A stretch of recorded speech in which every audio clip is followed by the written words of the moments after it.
قل يا عبادي الذين أسرفوا على أنفسهم لا تقنطوا من رحمة الله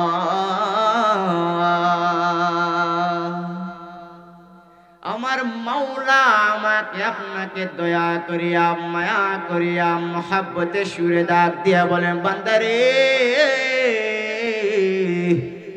ও বান্দাও তুমি কি আজকে দুনিয়া পাইয়া তোমার মাওলারে তুমি ভুলিয়া গেছো তোমার মাওলা তোমাকে এত নিয়ামত দিয়েছে তুমি তোমার মাওলার কত নিয়ামত ভোগ করেছো রে বান্দাও বান্দা যখন জিজ্ঞাসা করে কোরআন ওয়ালা ও মাওলা আপনি আমাকে কি নিয়ামত দিয়েছেন আমার চোখে তো কোনো নিয়ামত পারে না কারণ আশেপাশে যাই দেখি সব কিছুই তো আমার লাগে এই যে কাপড়টা এটা আমার নিজের টাকা দিয়া কিনা আমার শরীরটা এত সুন্দর পরিষ্কার আমার নিজের টাকা কিনা আমার সাবান দিয়ে আমি শরীরটাকে ধৌত করেছি ও মাওলা আপনি আমাকে কি নিয়ামত দিয়েছেন মাওলা কয়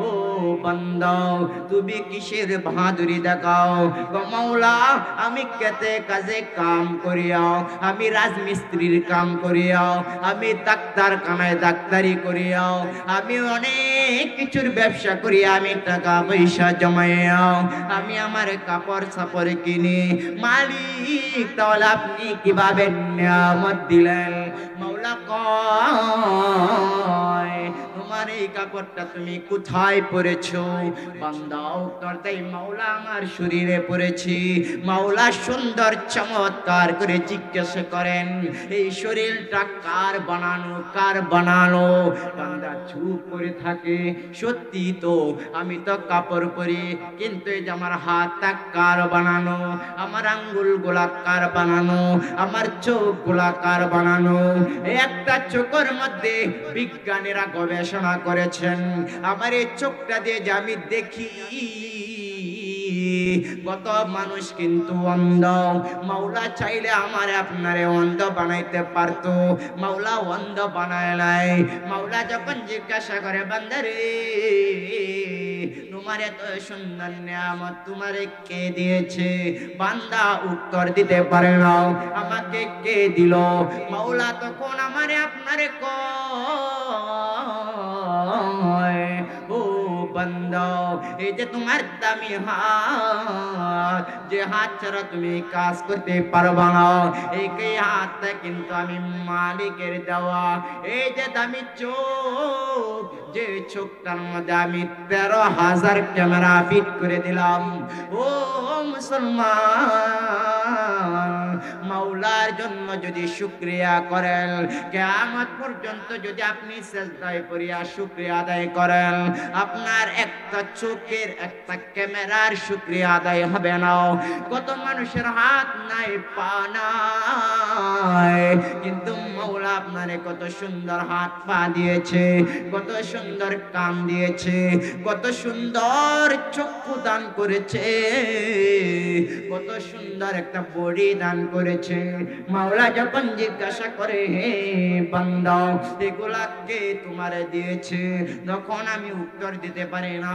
তখন আমার মাওলা উত্তর দেয় এগুলা সব কিছু আমি আমার দেওয়া ও দুনিয়ার মানুষ ও মুরব্বি বাবাজি আজকে দুনিয়ার পিছনে ছুটতে গিয়া তোমার আজকে নামাজ রোজা কোনো কিচ্ছু নাই কোনো আমলই নাই তোমার ঘরের মধ্যে যখন কোনো ভিক্ষুক যে কিছু চায় তুমি ভিক্ষুককে পর্যন্ত তাড়া দাও অথচ আল্লাহ কয় ও দুনিয়া ওয়ালারা শুনে রাখো যখন কোনো ভিক্ষুক তোমার কাছে হাতটা বাড়ায় কিছু চায় যে আমাকে কিছু দেন আমি অনেক দিন ধরে খাবার খাই না আমার মাওলা তখন বলে, ওই ভিক্ষুকটা যে তোমার কাছে হাতটা বাড়াইছে, এই হাতটার নিচে কিন্তু আমার আমি মাওলার কুদরতি হাত আমি নিজেও পাইটা দেই। যখন ভিক্ষুক তোমার কাছে হাত বাড়ায়, আমি মাওলা নিজেও তার হাতের তলে দিয়ে আমার কুদরতি হাতটা বাড়ায় দেই। দেখতে চাই বান্দা তুমি কি কিছু দাও নাকি? কিন্তু যখন তুমি গরিব রে ফিরায় দাও, ও দুনিয়ার মানুষ, তখন জানিয়া রাখবেন আপনি তো ভিক্ষুককেও তাড়াইছেন, সাথে সাথে আমার মাওলারে আপনি ফিরায় দিয়েছেন। এটা হাদিসের কথাও। আমার মাওলা কয় ওই ভিক্ষুকের হাতের তলে দিয়ে আমি ও হাতটা বাড়ায় দেই। আমার মাওলা বান্দার প্রতি কত কত কত দয়া করেন। ভিক্ষুক আপনার কাছে হাত বাড়ায়, আমার মাওলাও নিজে না ভিক্ষুকের হাতের তলে দিয়ে হাত বাড়ায়, দেখে আমার বান্দা কিছু দেয় কিনা, তাহলে আমার ফেরেশতারা তার নামে সওয়াব লিখবে। অথচ যখন কোন ভিক্ষুক আপনার দুয়ারে যায়, আপনি কিছু দেন নাও, মাফ করেন বলে সরায় দেন। ও মুরব্বি বাবাজি, ও যুবক ভাইরা, কি কি আমল করলেন, ভিক্ষুকরে সামান্য দিবেন, এই আমলটা পর্যন্ত করতে পারলেন না। মাওলা যখন জিজ্ঞাসা করবেন, ও বান্দারে আমার কাছে কি নিয়ে আসছো, কি নিয়ে আসছো, তখন আমি আপনি কোনো উত্তর দিতে পারবো না। মাওলা তখন বলবেন, হে পয়গম্বর আরবি সাল্লাল্লাহু আলাইহি ওয়াসাল্লাম, আপনি আপনার কোন কোন উম্মতকে জান্নাতে নিতে চান, সুপারিশ করিয়া জান্নাতে নিয়ে যান। সুবহানাল্লাহ। এত গুনাহ করার পরে আমার মাওলা পয়গম্বর আরবি সাল্লাল্লাহু আলাইহি ওয়াসাল্লাম রে বলবেন, আপনার কোন কোন উম্মতরে আপনি জান্নাতে নিতে চান, সুপারিশ করিয়া নেন। আমার পয়গম্বর উম্মতদেরকে বলবে, এ উম্মত, আয় আয় আমার মায়ার উম্মতরা আমার কাছে আয়, আমার কাছে আয়, আমি তোদেরকে সুপারিশ করিয়া জান্নাতে নেব, জান্নাতে নেব। সুপারিশ করতে থাকবেন, করতে থাকবেন, হঠাৎ করে আমার নবী সুপারিশ করা বন্ধ করে দিবেন। আমার মাওলা বলবেন, ও মায়ার নবী, আপনি কি আপনার আর কোন উম্মতকে নিবেন না সুপারিশ করিয়া? কর না মাওলা। কেন? আমি যখন দুনিয়াতে ছিলাম, এই যে দাড়িটা আমার খুব পছন্দের ছিল, কিন্তু দেখেন এমন নামদারি উম্মত যে দুনিয়ার পাগল হইয়া দাড়ি রাখে নাই, দাড়ির মধ্যে খালি বিড়িত লাগাইছে লাগাইছে লাগাইছে। আমার আল্লাহ জিজ্ঞেস করবেন, মায়ের নবী আপনি কি তাদেরকে সুপারিশ করবেন না?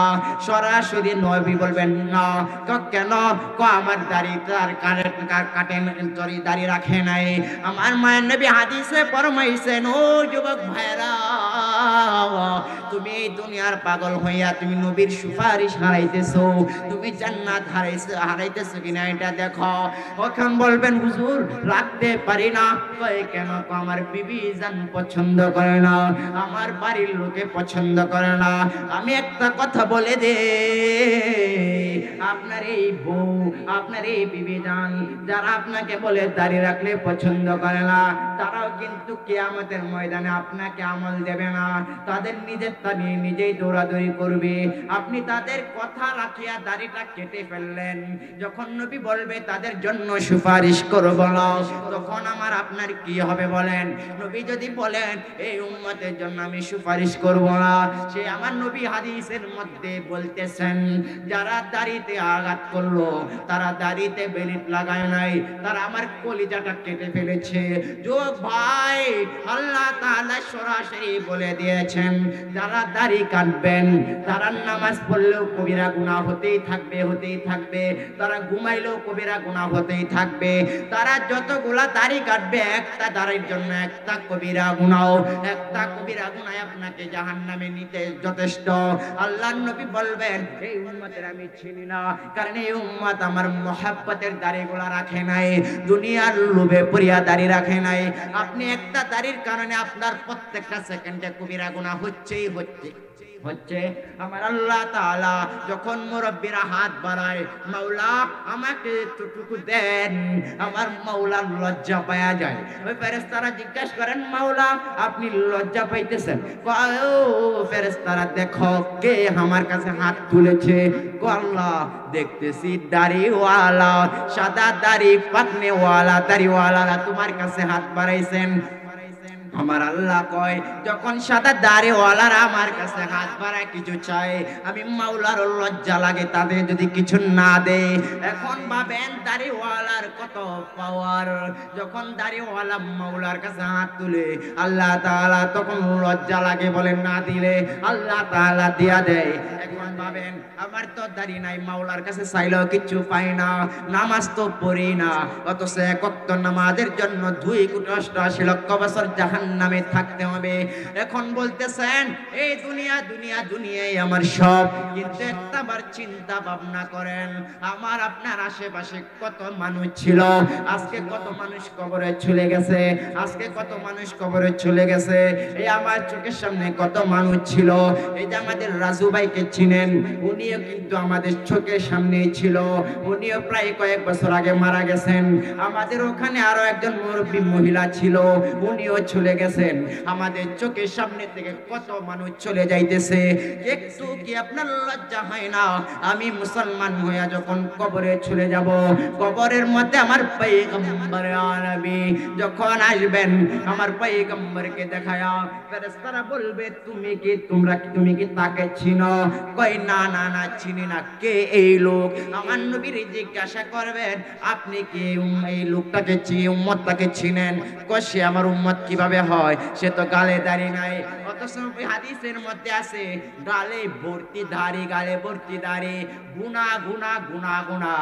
যখন পয়গম্বর আরবি সাল্লাল্লাহু আলাইহি ওয়াসাল্লাম আপনার আমার কবরে আসবেন, হাদিসের মধ্যে আছে এই দাড়ির ওসিলায় আমার পয়গম্বর বলবে এটাই তো আমার উম্মত, এটাই তো আমার উম্মত। অথচ আমার জীবনের নামাজ নাই, গুনাহ ছাড়া কিচ্ছু নাই, কিন্তু এই দাড়ির জন্য আমার নবী কয় এটাই আমার উম্মত। ও বেদাড়িওয়ালা, আজকে দুনিয়ার পাগল হইয়া তুমি দাড়ি রাখো না। আচ্ছা যাই হোক, আপনারা দাড়ি রাখতে চেষ্টা করবেন। আমি আপনাদের সামনে কোরআন শরীফ থেকে যে আয়াতটা তেলাওয়াত করেছিলাম, এই আয়াতের তরজমা হলো আমার আল্লাহ তাআলা কয় কুল, হে নবী আপনি বলে দেন। কি বলে দেব?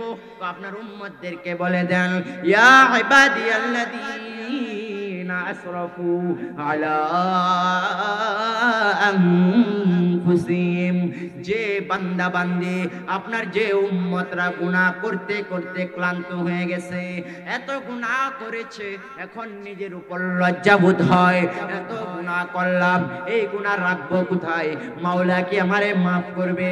ও পয়গম্বর আপনার সেই উম্মতদেরকে বলে দেন লা তাকনাতু মির রাহমাতিল্লাহ, আমি তাদের আমার রহমত থেকে যেন তারা নৈরাশ না হয়ে যায়। মাওলা কয় ও গুনাহগার উম্মত, ও গুনাহগার বান্দা, গুনাহ করেছো, আমার কাছে শুধু তওবা করো। আমি তো এমন একজন মাওলা যে মাওলা না ক্ষমা করে পারে না। আমার বান্দা যখন আমার কাছে হাতটা তুলিয়া এক বুকের এক ফোঁটা পানি ফালা দেয়, আমি মাওলা মাফ না করেই পারি না। অথচ বলেন জীবনে কতবার মাওলার কাছে কাঁদছেন, কতবার মাওলার কাছে চাইছেন? জীবনে কি একবারও চাইছেন কিনা চিন্তা করেন। মাওলা তো কয় বান্দা চারে, আমি এমন একজন মালিক যে মালিক তোকে দেওয়ার জন্য বসে থাকি, দেওয়ার জন্য বসে থাকি। সুবহানাল্লাহ। দুনিয়ার মানুষের কাছে যখন যাওয়া হয়, চাইলেই মুখটা বেজার করে ফেলে, করে না? আমার মাওলা কয় আমার কাছে চা, আমি তো দেওয়ার জন্য বসে আছি। তোর কি লাগবে? তোর কি ধন সম্পদ দরকার? তোর কি টাকা পয়সা বাড়ি গাড়ি দরকার? আমার কাছে চা, আমি তোদেরকে দিয়ে দেব। অথচ আজকে দুনিয়াটা এমন হয়ে গেছে, এক হাত জায়গার জন্য ভাইয়ের সাথে ভাইয়ের মানা আছে না? জুড়ে কর না কেন, আছে না?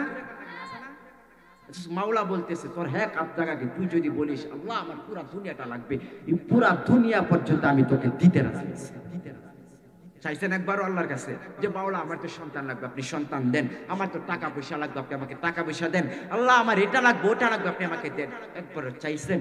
মাওলা তো সুবহে সাদিকের সময় প্রথম আসমানে আয়েশা বলেন, মায়ার নজরে তাকায় বলেন, হে বান্দাবান্দি তোমাদের কি কিছু লাগবে? এই যে দেখো আমি মালিক তোমাদের কাছে চলে আসি, কিছু লাগবে আমার কাছে চাও, আমি তোমাদেরকে দেব।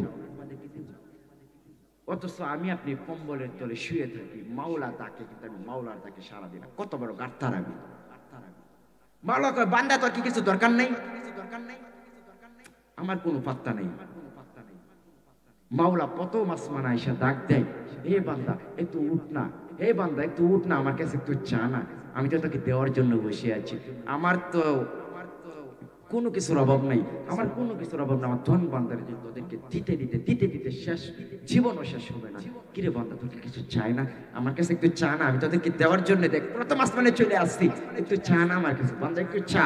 মাওলা আমার আপনারা এইভাবে বলে একটু চা, অথচ আমি আপনি কত বড় নিমক হারাম। মাওলা কয় একটু চা, আমার কাছে একটু মাফ চা, আমার কাছে কি সন্তান চাওয়ার, আমার কাছে চা, যা চাওয়ার তাই আমি দেব, আমার কাছে একটু চা। অথচ আমি আপনি মাওলার কাছে না চাই আমি ঘুমায় থাকি। মাওলা কয় কিরে বান্দা চাবি না, আমি না তোকে দিতে চাইতেছি, যে কি নিবি না? এখন বলবেন হুজুর মাওলা এতই দিতে চায়, তো যখন মাওলার কাছে চাই দেয় না কেন? বুঝতে হবে চাওয়ার মধ্যেই গাফলতি আছে। কি গাফলতি? আপনার নামাজ আছে কিনা দেখতে হবে, আপনার আমল আছে কিনা দেখতে হবে, আপনার পয়গম্বর আপনার নবী মুহাম্মদুর রাসূলুল্লাহ সাল্লাল্লাহু আলাইহি ওয়াসাল্লামের মহব্বত আছে কিনা দেখতে হবে, আপনি নবীকে ভালোবাসেন কিনা দেখতে হবে। আরে যে নবী, হায় রে কি আফসোস, গুনাহ করি আমি আর আপনি, কান্দেন আমার নবী,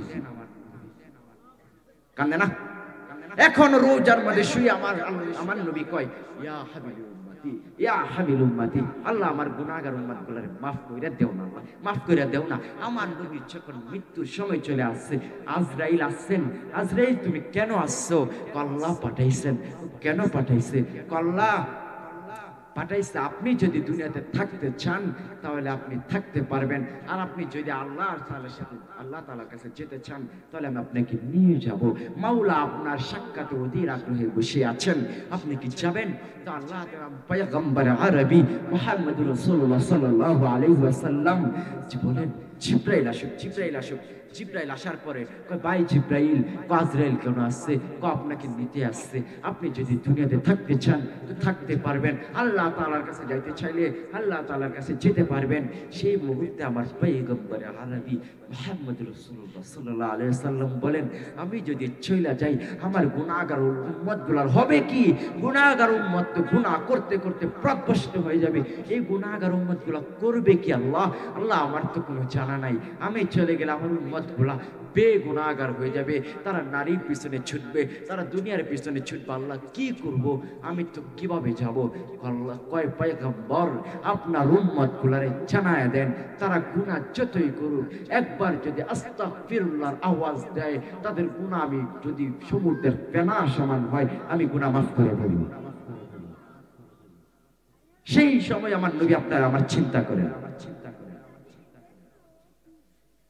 আমার পয়গম্বর আরবি মুহাম্মদুর রাসূলুল্লাহ সাল্লাল্লাহু আলাইহি ওয়াসাল্লাম মক্কা মদিনার মধ্যে ইসলামের দাওয়াত দিতেছেন, ইসলামের দাওয়াত দিতেছেন। ইসলামের দাওয়াত মক্কাবাসীরা গ্রহণ করে নাও। আমার পয়গম্বর যেমনি পারে এমনি আক্রমণ করে বসে, আমার পয়গম্বর যেমনি পারে এমনি আক্রমণ করে। আমার নবী কয়, আল্লাহ আর মক্কার মধ্যে থাকা যাইতেছে না, আমি ইসলামের দাওয়াত দিতেছি, তারা তো ইসলামের দাওয়াত কবুল করে না। আমাকে কিভাবে মারধর করে, আমার সাহাবায়ে কেরামদেরকে কিভাবে মারধর করে। আল্লাহ অন্য কোথাও যাওয়া উচিত। আমার নবীকে আল্লাহ কয় তায়েফের ময়দানে যান। আমার পয়গম্বর আল্লাহর আদেশ পাইয়াও তায়েফের ময়দানের দিকে ছুটতেছেন।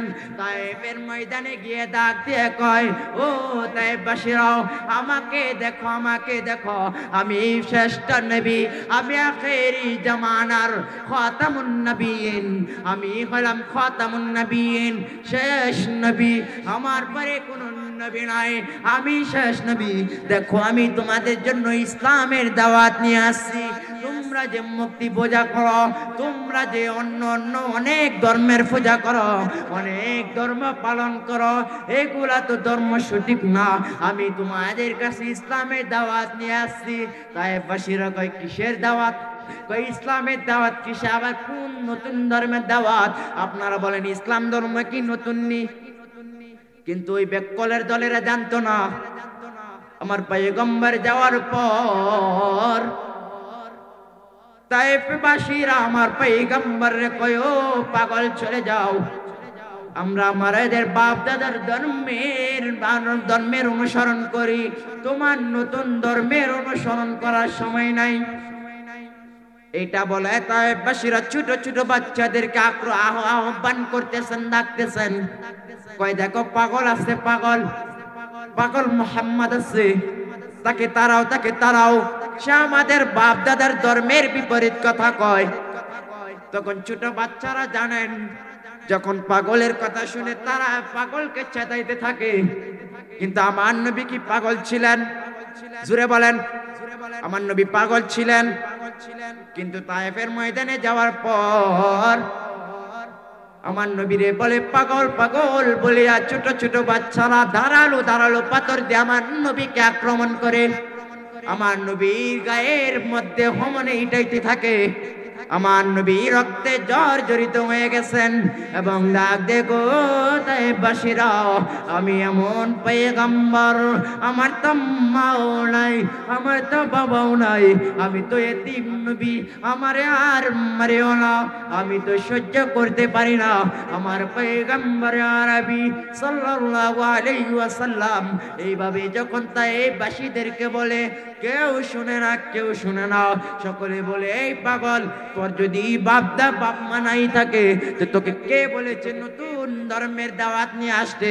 আমার পয়গম্বর যখন নতুন দাওয়াত দিতেছেন, আমার নবী যখন ইসলামের দাওয়াত দেয়, মক্কার কাফিররা তো নবীকে অনেক আক্রমণ করেছেন, কিন্তু ওই তায়েফের ময়দানে আমার নবীকে পাথরে আক্রমণ করতে করতে নবীর গা জর্জরিত রক্ত করে ফেলেছেন। আমার আল্লাহ তাআলা আরশে আজিম থেকে ডাক দেখতেছেন, ডাক দেখো জিবরাইল কোথায়?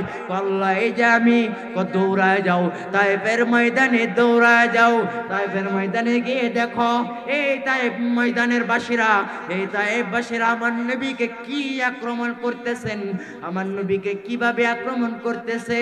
তাও জিবরাইল দুনিয়ায় যাও, তায়েফের ময়দানে যাও, তায়েফের ময়দানে গিয়া দেখো আমার নবীর রক্ত জর্জরিত হইতেছে, দেখো আমার নবীর রক্তের একটা ফুটা ঝুলে আছে, দুনিয়া জমিনে পড়বে।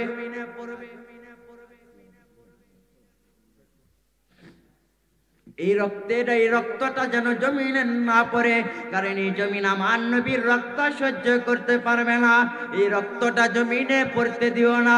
জিবরাইল আলাইহিস সালাতু ওয়াস সালাম হঠাৎ আশ্চর্য হয়ে গেছেন, আমি আছি সপ্তম আসমানের উপরে আর আমার পয়গম্বর আছেন জমিনের মধ্যে, তায়েফের মধ্যে, আমি কিভাবে এত তাড়াতাড়ি যাব?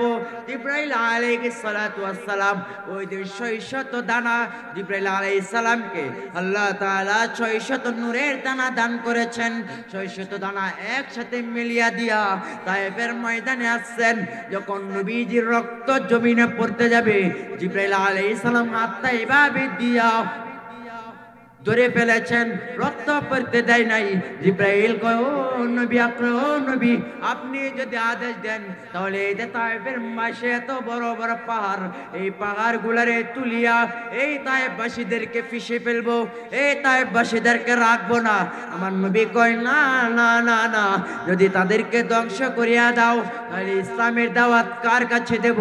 ইসলামের দাওয়াত দেওয়ার মতো তো আর কেউ নাই, এদেরকে মারা যাবে না। আমার নবী দোয়া করেন না। জিবরাইল কয় আল্লাহ আপনি কেমন নবী পাঠাইছেন, কেমন মুহাম্মদুর রাসূলুল্লাহ সাল্লাল্লাহু আলাইহি ওয়াসাল্লাম পাঠাইছেন, যে পয়গম্বরকে এত আক্রমণ করার পরেও, গাটাকে রক্তে জর্জরিত করার পরেও, আমার যে নবীর গায়ে সুমন মশা মাছি বসা হারাম, ওই নবীর গাটাকে রক্তে জর্জরিত করে ফেলেছেন। রক্তে জর্জরিত করিয়া আমার নবীর গাটাকে নষ্ট করে একেবারে নরসাত করে দিয়েছেন, কিন্তু তাও আমার নবী এই তায়েফবাসীর বিরুদ্ধে কোনো বদদুয়া করেন না। কেমন নবী পাঠাইছেন? আমার নবী কয়, এ জিবরাইল, তুমি কি ভুলিয়া গেছো?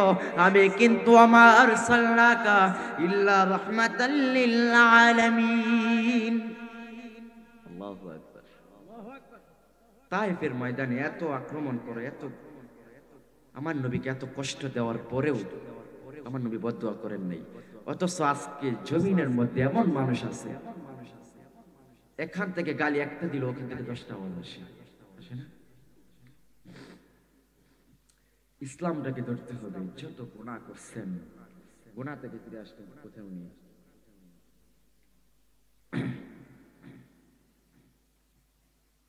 এই কারণে ইসলামটাকে নিজের মধ্যে ধারণ করতে হবে। দাড়ি যারা কাটছেন, দয়া করে আর নবীকে আঘাত করিয়েন না।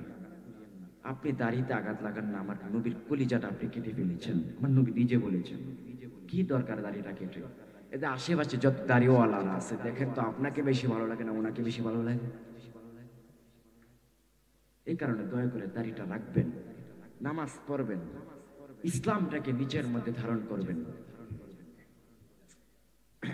একটা গজল বলি, তারপরে আমাদের দ্বিতীয় আনসারী হুজুর উনি আপনাদের সামনে শেষ বয়ান করবেন, এবং বয়ানের পরে তবারক থাকবে ইনশাআল্লাহ, সবাই আপনারা নিয়ে যাবেন।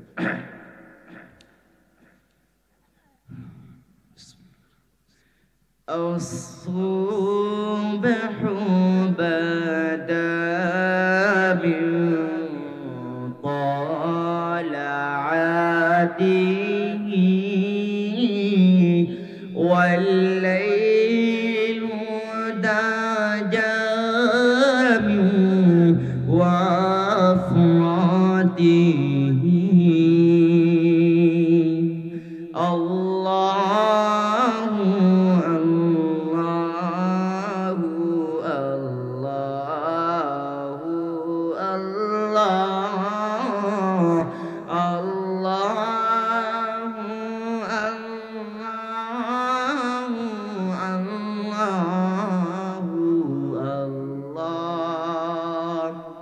Hey nure sagar chehre se tere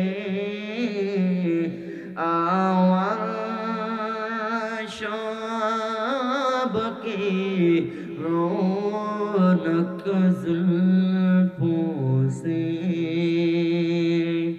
अल्लाहु अल्लाहु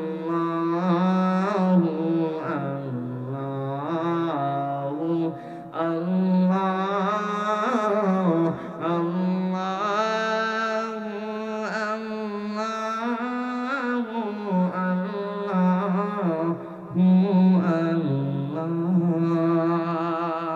তুমি করুণাময়, তুমি দয়ালু প্রভু, তুমি যে গাফার, তোমার তোমার কাছে ক্ষমা চাই আমি অদমে গুনাহগার। আল্লাহু আল্লাহু আল্লাহু আল্লাহ, লা ইলাহা ইল্লাল্লাহ। আপনারা আমার জন্য দোয়া করবেন। খুব কষ্ট হয়েছে আয়োজনটা করতে, অনেক খাটনি গেছে, প্রায় 2-2.5 মাসের পরিশ্রম এটার ভিতরে গেছে। দোয়া করবেন আল্লাহ তাআলা যেন প্রতি বছর এমন একটা আয়োজন করার তৌফিক দেয়। আপনারা চান না হয়? চাননি এমন একটা আয়োজন হোক প্রতি বছর? ইনশাআল্লাহ আল্লাহ তাআলা যদি কবুল করে, ইনশাআল্লাহ আমরা সবসময় করব। যদি মালিক কবুল না করে তাহলে তো করার কিছু নাই। দোয়া করবেন আল্লাহ তাআলা যেন আমাদের এই জান্নাতের বাগানটাকে কবুল করে নেয়।